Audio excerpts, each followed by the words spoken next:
കയ്യും വെട്ടും കാലും വെട്ടും കോൺഗ്രസിനും യുഡിഎഫിനുമെതിരെ കൊലവിളി മുദ്രാവാക്യവുമായി സിപിഎം പ്രതിഷേധം. കാപ്പിലിൽ സിപിഎം പ്രവർത്തകനെ മർദ്ദിച്ചു എന്നാരോപിച്ചാണ് ഏരിയ കമ്മിറ്റിയുടെ ആഭിമുഖ്യത്തിൽ വണ്ടൂരിൽ പ്രതിഷേധ പ്രകടനം നടത്തിയത്. പ്രകടനത്തിനിടെ റവന്യൂ വകുപ്പ് മന്ത്രി എ.പി. അനിൽകുമാറിന്റെ ബോർഡുകളും നശിപ്പിച്ചു.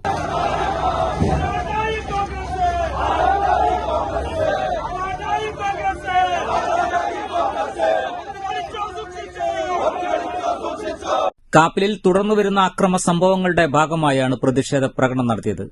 കോൺഗ്രസ് തിരഞ്ഞെടുപ്പ് വിജയത്തിന്റെ അഹങ്കാരം കാണിച്ചാൽ നോക്കി നിൽക്കില്ലെന്നും തിരിച്ചടിക്കുമെന്നും പ്രകടനക്കാർ പറഞ്ഞു.